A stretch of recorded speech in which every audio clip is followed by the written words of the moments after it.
할렐루야. 우리 옆에 분들이랑 인사 나눠보겠습니다. 먼저는 잘 오셨습니다.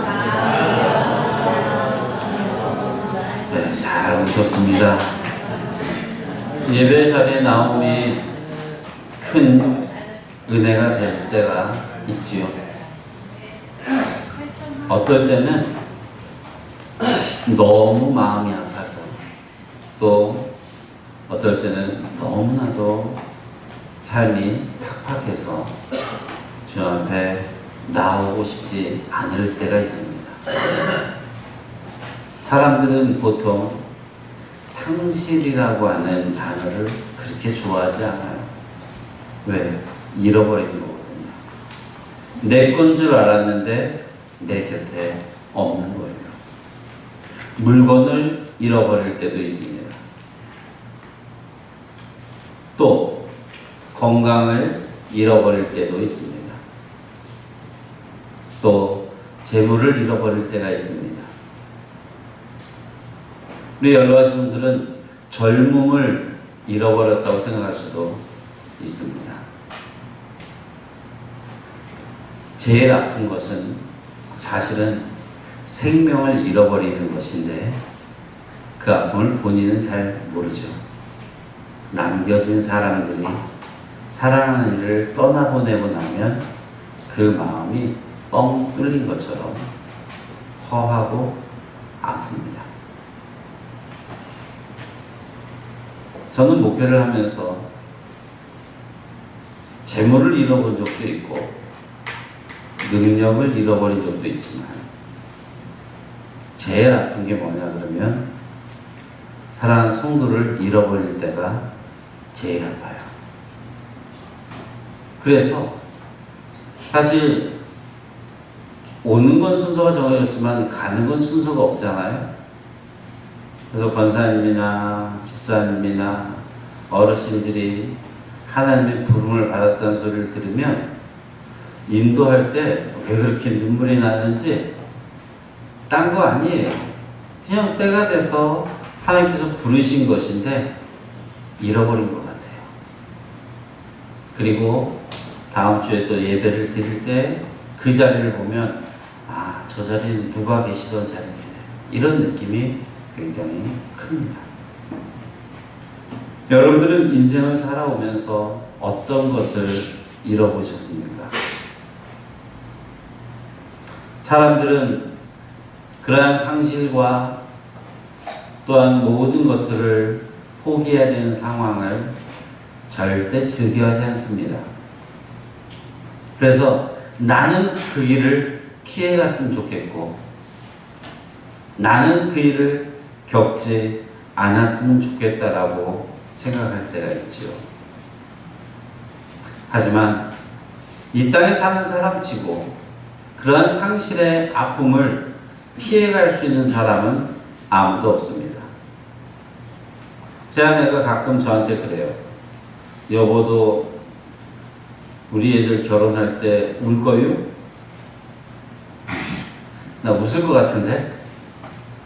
아닌데, 사실 잘 모르겠어요. 혹을 뗀 기분일지 아니면 가슴이 뻥 뚫린 기분일지, 그거는 그때 가봐서 결정해도 될 것 같아요. 아버지가 돌아가셨을 때도 울지 않았습니다. 할머니가 돌아가셨을 때도 울지 않았습니다. 왜?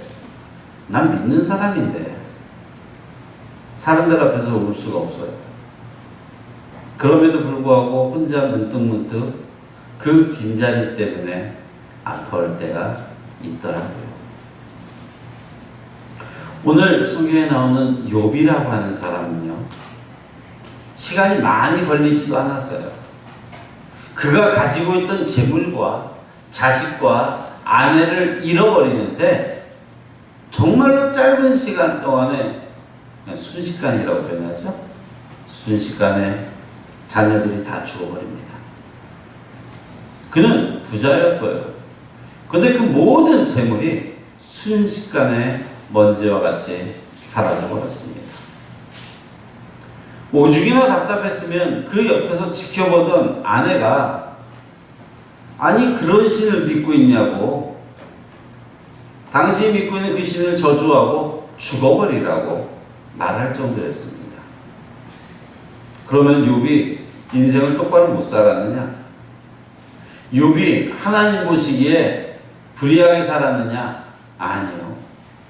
성경에서 욥을 가리켜서 당대의 의인이라고 이야기합니다. 경건한 자였습니다. 얼마나 경건하고 얼마나 의롭게 살아갔는지 하나님도 욥을 자랑합니다. 제가 누군지 알아? 제가 욥이야.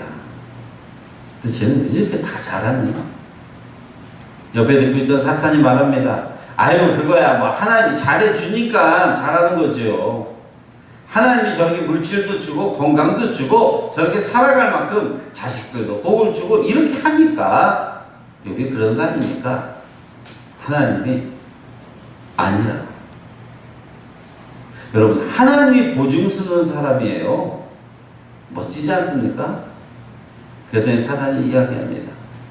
에이, 하나님 모르시는 말씀. 한번 그럼 다 뺏어 보십시오. 그래? 네가 해봐라. 단 저 사람의 생명은 건들지 말아라.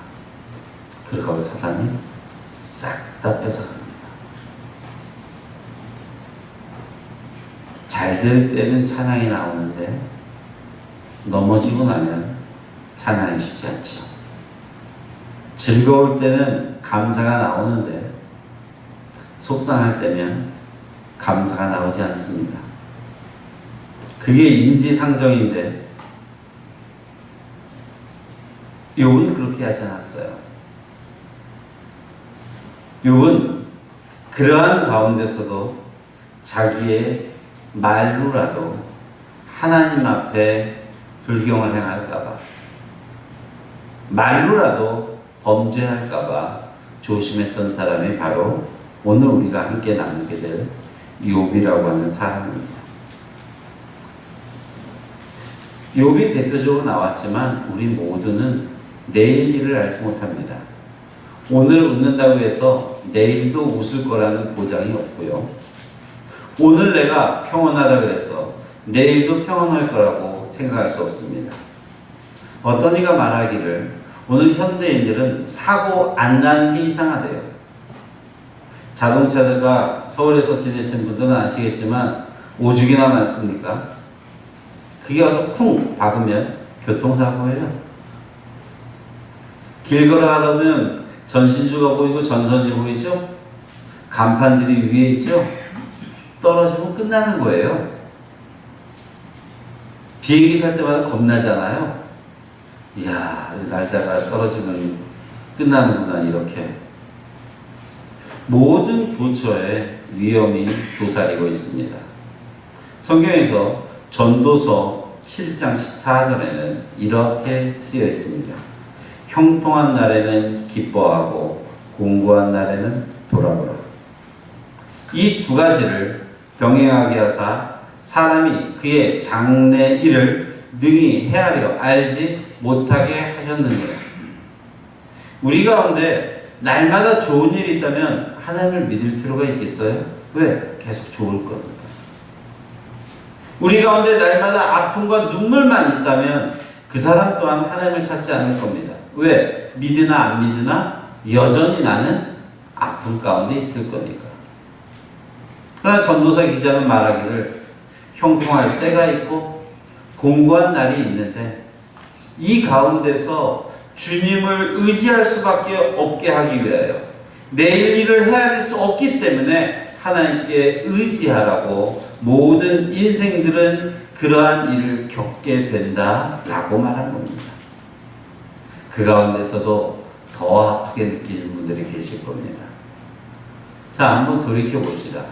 여러분들의 인생 가운데 가장 큰 아픔이 무엇이었습니까?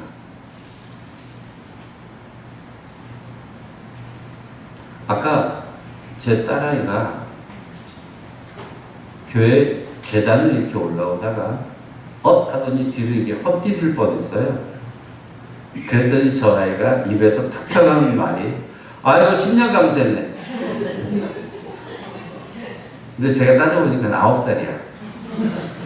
10년도 못 살았으면서 아이고 10년 감수했네.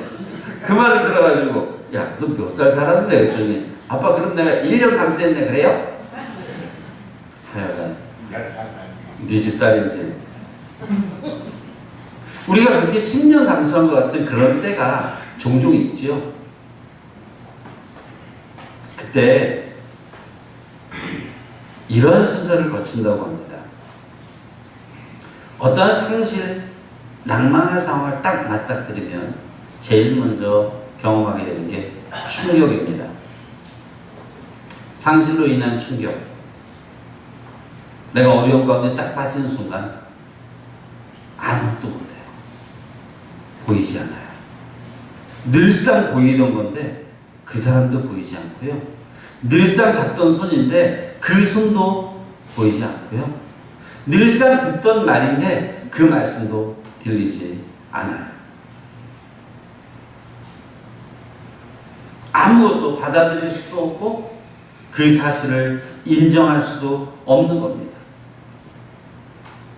그래서 상실 수업이라고 하는 책에 보게 되면 사람이 큰 충격을 받게 되면, 상실의 아픔을 겪게 되면 30분은 울어야 된대요. 그것을 20분 울고 멈춰야 될 의무는 어디에도 없다고 얘기합니다. 이렇게 충격에 빠졌던 사람이 두 번째 겪게 되는 경험은 그 충격, 그 상황, 그 현실을 인정하지 않는 겁니다. 부정하는 겁니다. 아니야, 그럴 수가 없어. 군대를 보내놨더니 아이가 한 줌의 뼈로 돌아오면 그걸 인정하는 부모는 많지 않아요. 아니야, 그럴 수 없어 라고 외칩니다. 어딘가 있을 거야 라고 말을 합니다. 그 다음 단계로 이 사람은 분노를 느끼게 됩니다. 욥의 아내가 그랬죠. 분노합니다. 그 상황을 용납 못할 뿐 아니라 그 상황을 가져오게 된 저 사람을 향하여서 분노하게 됩니다. 바보같이 넋놓고 앉아있던 나 자신을 향하여 분노하게 됩니다. 이러한 상황을 나에게 허락한 하나님이 싫은 겁니다. 그래서 신을 향하여 분노합니다. 그렇게 하다가 마지막 단계가 되면 아무것도 바뀌지 않음을 깨닫고 자기 자신을 자책합니다. 내가 왜 그랬을까? 그러면서 끊임없이 자기 자신이 죄인이 되는 것 같은데 이때는 처음 받았던 충격과 달리 제사를 깎아먹기여서 그 고통과 충격은 2배 이상 된다고 합니다. 이게 보통 사람들의 이야기입니다. 이 가운데 있는 분들, 나는 그런 일이 없어 라고 말할 수 있는 건 아마 한 번도 없을 겁니다. 우리도 누구나 다 잃어버릴 수 있습니다. 그것이 물건이건 건강이건 사람이건 재물이건. 그러나 그때 믿는 사람들은 어떻게 해야 하는가? 아주 단순합니다. 목사이기 때문이 아니라 성경에서 말하고 있는 것은 딱 하나입니다. 믿음으로 회복해라. 여러분들에게 그러한 아픔들이 있을 때 반드시 믿음으로 극복해낼 수 있기를 주님의 이름으로 부탁을 드립니다. 그럼 무엇을 믿느냐? 따라해 보십시오. 하나님의 주권을 믿는다. 이야기가 어렵습니다. 욥은 하루아침에 자기 모든 자녀들을 잃어버렸습니다. 모든 재물을 잃어버렸습니다. 그러나 그러한 가운데서 하나님의 이끌어 가심, 하나님의 인도하심, 하나님의 그 주권을 인정하고 있는 겁니다. 여러분, 오늘 읽었던 본문이 그것 아닙니까? 20절에서 22절의 말씀 가운데 내가 모태에서 알몸으로 나왔었는즉 또한 알몸이 그리로 돌아갈지라. 주시니도 여호와시요 거두신 이도 여호와시니 여호와의 이름이 찬송받을지니이다. 그리고 모든 일에 욥이 범죄하지 아니하고 하나님을 향하여 원망하지 아니하니라. 이것이 시작입니다. 여러분, 내가 행복할 때는 하나님이 나와 함께하는 것 같고, 내 일이 잘 될 때는, 성공하였을 때는, 내가 원하는 곳에 합격하였을 때에는 하나님이 내게 복을 주시는 것 같고 나와 함께하는 것 같습니다. 욥의 아내가 보던 눈과 똑같습니다. 욥의 아내는 자기 남편이 잘 될 때는 하나님의 복 주셔서 그래요, 이 말을 많이 했을 겁니다. 자식들이 넘쳐나고 그들 가운데 웃음이 있을 때면, 남편이 자식들을 위하여 하나하나 구별해서 제사를 드릴 때면 그 가운데서 하나님 감사합니다 라는 말을 안 했을 것 같습니까? 했어요. 성경은 기록도 있지 않지만 분명히 했을 거라고 여겨집니다. 우리들도 마찬가지입니다. 남편이 됐건 아내가 됐건 열심히 살아서 그래도 가족들이 다 누워서 잠잘 수 있고 아름다운 식탁에서 밥을 먹을 때면, 함께 모여서 장난도 치고 함께 놀 수 있을 때면 참 좋다 라고 이야기할 겁니다. 믿는 이들은 그때 기도하면서 이렇게 말합니다. 하나님, 우리 가족들로 하여금 건강하게 하시고 이렇게 들러앉게 하시고 우리들로 하여금 하나님을 찬양하게 하시니 정말 감사합니다. 이렇게 기도하지 않는 사람은 아무도 없습니다. 그런데 하루아침에 모든 걸 잃어버렸어요. 이런 게 오죠. 저희 집이 식구가 6 아닙니까? 차를 타고 갑니다. 차를 타고 가다가 교통사고가, 이런 말은 좀 이상하긴 한데 제 아내만 양해해 주면요, 사고가 나요. 사고가 나면 누가 다치는 게 속편할까요?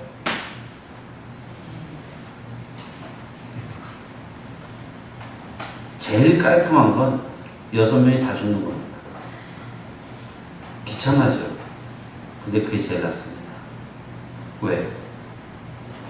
아빠 엄마 다 죽고 막내 하나 나오면 행복할 것 같습니까? 아니면 자녀들 몇 명만 죽고 아빠 엄마만 살아있으면 행복할 것 같습니까? 그렇지 않아요. 이게 욥의 아내의 실존이었던 거예요. 욥의 아내를 욕할 수 없어요. 살아있는 자식들이 다 죽었잖아요.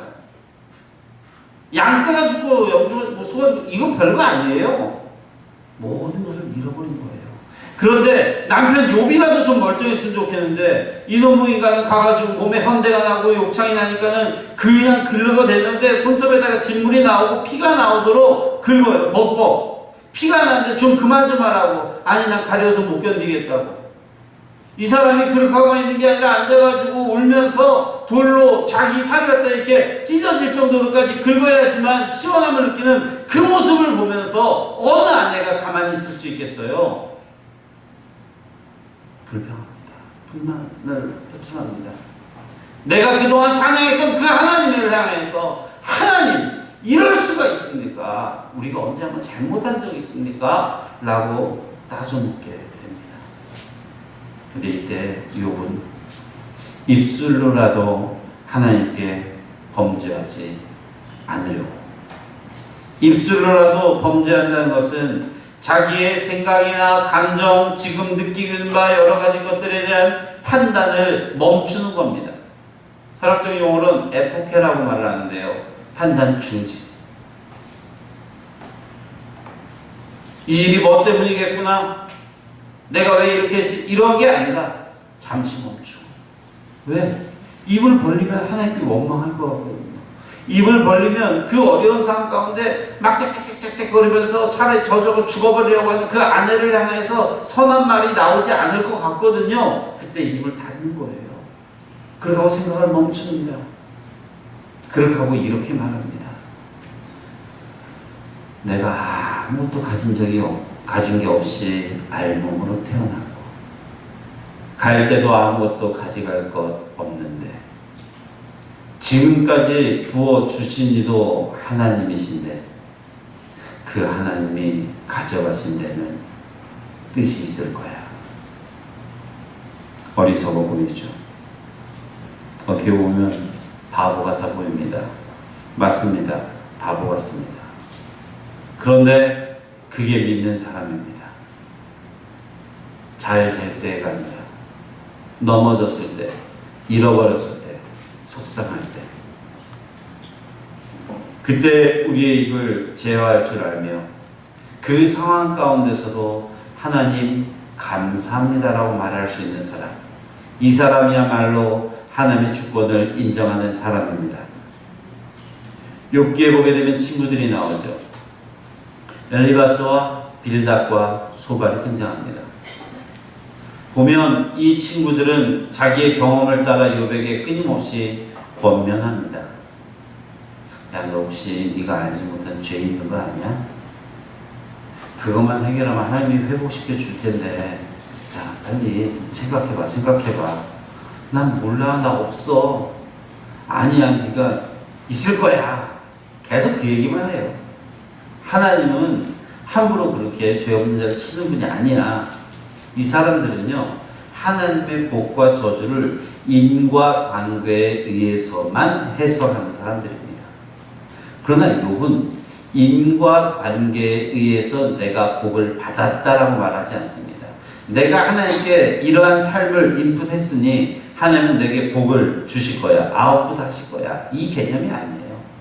내가 잘 되는 것도, 내가 무너지는 것도 하나님의 큰 계획 가운데, 하나님의 인도하심 가운데 이루어졌다라고 고백하는 게 욥입니다.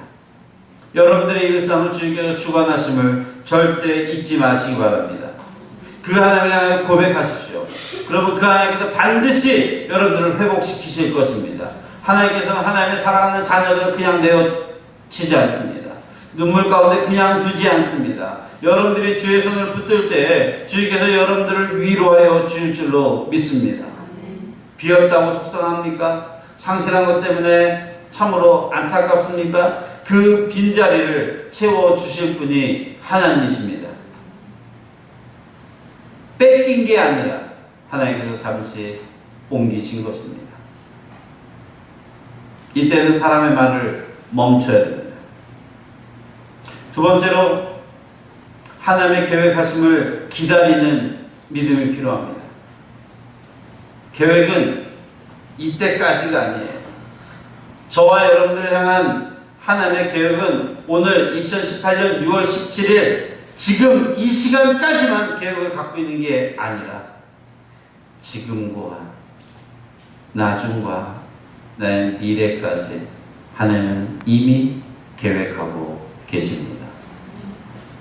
그렇기 때문에 내 인생이 여기서 끝인 양 생각하면 안 됩니다. 하나님이 어떤 계획을 갖고 있는지 확인해 봐야 되지 않겠습니까? 오늘 우리가 함께 읽었던 본문 욥기 23장 10절에서는 그래서 욥이 이렇게 고백하죠. 그러나 내가 가는 길을 그가 아시나니 그가 나를 단련하신 후에는 내가 순금같이 되어 나오리라. 이게 믿음입니다. 하나님의 선하신 계획을 나는 도무지 알 수 없지만 사실 몰라요.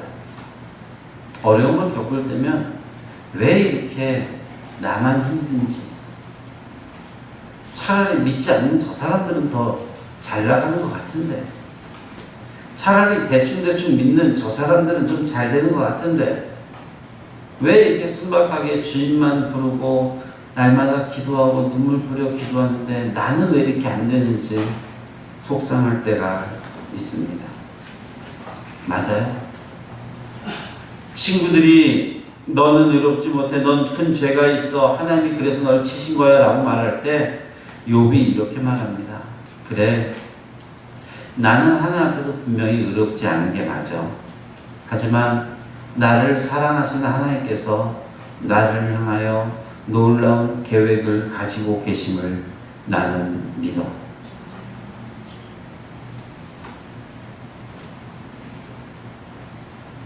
욥기 38장에 보면 이렇게 표현됩니다. 그때 여호와께서 폭풍우 가운데서 욥에게 말씀하여 이르시되 무지한 말로 생각을 어둡게 하는 자가 누구냐? 너는 대장부처럼 허리를 묶고 내가 내게 묻는 것을 대답할지니라. 폭풍 가운데서 이사야서에서 나오죠, 4장에. 그렇게 하나님 말씀하십니다. 거기서 말하는 게 뭐예요? 사람들의 말에 너무 휘둘리지 마라. 그 사람들은 나의 계획도 모르고 내가 너를 얼마나 사랑하는지도 모르고 내가 너를 지었음도 그들은 알지 못한다. 그러나 너는 나를 신뢰해라. 하나님 말씀하고 계십니다. 혹시나라도 원하는 것이 이루어지지 않는다거나 또는 여러분들이 그 가운데서 스스로 눈물을 흘린다거나 공고한 자가 있습니까? 우리 가운데 마음의 원함이 이루어지지 않아서 내가 뜻한 바가 이루어지지 않기 때문에 조급한 자가 있습니까? 그때 욥기를 한번 보십시오. 42장에 있는 말씀을 읽어드립니다. 42장 1절에 4절에 보면 이렇게 나옵니다. 욥이 여호와께 대답하여 이르되 주께서는 못하실 일이 없사오며 무슨 계획이든지 못 이루실 일이 없는 줄 아오니 무지한 말로 이치를 가리는 자가 누구니까 나는 깨닫지도 못한 일을 말하였고 스스로 알 수도 없고 헤아리기도 어려운 일을 말하였나이다. 내가 말하겠사오니 주는 들으시고 내가 주께 묻겠사오니 주여 내게 알게 하옵소서. 두려워하는 것이 아니라 여러분들의 미래와 여러분들의 삶을 향한 하나님의 계획을 기도 가운데 물어보시기 바랍니다. 하나님 무엇입니까? 하나님 내가 지금 어떻게 해야 됩니까? 하나님 내가 지금 울고만 있어야 되겠습니까? 하나님 다음에 저의 길이 무엇입니까? 라고 여쭙는 것입니다. 그렇게 이겨내는 겁니다. 마지막으로 우리에게는 믿음이 필요합니다. 한번 따라해 보겠습니다. 하나님은 믿는 자를 반드시 축복하실 것이다. 아멘. 하나님이 여러분들에게 복 주심을 믿으시기 바랍니다. 욥이 이렇게 큰 어려움을 당하죠. 그 가운데 입술로 범죄하지 않습니다. 그 가운데서도 하나님을 신뢰합니다. 그 가운데서도 하나님의 계획하심을 고백합니다. 그랬더니 하나님께서 그 모든 상황을 역전시키시는데 나중에 가게 되면요, 엘리후라는 사람이 등장을 합니다. 그는 친구가 아니에요. 근데 그가 와서 이런저런 이야기를 하는데요, 딴 거 아니에요. 네가 하나님에 대해서 아는 게 뭐냐? 핵심은 그거예요. 이런저런 질문을 하나님에 대해서 막 던지는데 욥이 아무것도 대답을 못합니다. 왜? 할 만한 게 아니거든요. 여러분, 바람이 어디서 불어서 어디로 가는지 알아요? 모르죠? 나도 몰라요. 하나님만 알아요. 근데 그러한 질문들을 막 던집니다. 욥이 하나도 대답 못해요. 그러다가 마지막에 어떻게 돼요? 꼬꾸라져요. 하나님 앞에. 하나님, 내가 아무것도 알지 못합니다. 정신 차리는 거죠. 지금까지 신뢰했지만 여전히 내 교만 가운데 있었음을 고백합니다. 엎어지고 나니까 하나님께서 회복시키시는데 어떻게 회복시켰느냐? 42장 12절에 7절의 말씀을 보면 여호와께서 욥의 말년에 욥에게 처음보다 더 복을 주시니, 더 주셨대요. 더. 그냥 줬을 때도 큰 부자의 자녀들이 많았는데 더 주셨대요. 얼마나 많은가 적어놨더라고요. 그가 양 14,000과 낙타 6,000과 소 1,000결이와 암나귀 1,000을 두었고 아들 7과 딸 3을 두었대요. 와, 어린 친구들 말로 대박, 어마어마합니다. 그럼 마지막에 이렇게 표현됩니다. 그 후에 욥이 140년을 살며 아들과 손자 4대를 보았고 욥이 늙어 나이가 차서 죽었더라. 이 정도면 우리가 보기에도 괜찮은 거 아닙니까? 4대를 봤다니까 어마어마합니다. 근데 마지막에 또 늙어서 죽은 거예요. 아파서 죽은 게 아니에요.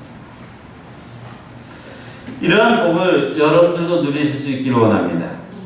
그러기 위해서 제가 방법을 알려드렸죠. 절망 가운데 상실함에 하나님 없다 하고 하나님을 떠나가고 믿음의 공동체를 떠나가고 이게 우리들을 복으로 인도하는 것이 아니라 비록 상실의 아픔이 있을지라도 비록 속 상하고 비록 마음이 아플지라도 여러분들이 있는 이곳에서, 여러분들이 머물고 있는 가정 그곳에서 하나님을 인정하십시오. 하나님의 인도하심을 고백하십시오. 입술로라도 범죄하지 아니하도록 입을 꾸며서라도 하나님을 향하여 불평불만하지 마십시오. 그 와중에도 하나님 그래도 나는 사랑해요. 하나님 그래도 나는 하나님을 의지해요. 내가 하나님의 자녀로 있는 이상 하나님께서 반드시 나에게 복 주실 힘을 내가 고백합니다. 내가 지금 환난을 당하나 이 환난으로 인하여 사그라지지 아니하고 내가 이 환난을 마칠 때 정금과 같이 순금과 같이 주님 앞에 나올 것을 내가 믿습니다. 사랑하는 성도 여러분, 이것이 믿는 자의 삶입니다. 우리 성가대도, 우리 교육기관도, 우리 사랑하는 성도님들도 상실의 아픔이 있을 겁니다. 그 중에서도 사람을 잃은 아픔은 더 컸을 텐데요. 또 우리가 예전에 이랬었다라는 꿈을 잃어본 것 같은 상실이 있을 겁니다. 그걸 어떻게 극복할까요? 가장 힘들 때 주를 향하여 찬양하십시오. 가장 힘들 때 감사하십시오. 가장 아플 때 기대하십시오. 이후에 어떤 일을 벌이실지, 이후에 어떻게 우리가 전과 같이 나아가게 될지 기대하십시오. 아무것도 할 수 없을 그 시점이 찬양해야 될 시점입니다. 아무것도 할 수 없는 그때가 진짜 주님을 고백해야 될 때입니다. 이러한 아름다운 고백이 저와 여러분들 가운데 넘쳐나기로, 인생의 바닥을 쳤다고 생각하던 욥에게 소망을 주시고 회복시키사 더 큰 복으로 채워주셨던 아버지 하나님께서 저와 여러분들의 가정뿐 아니라 복된 교회와 여러분들이 머물고 있는 직장과 사업장에도 동일하게 역사하여 주실 줄로 믿습니다. 다 함께 기도하십니다.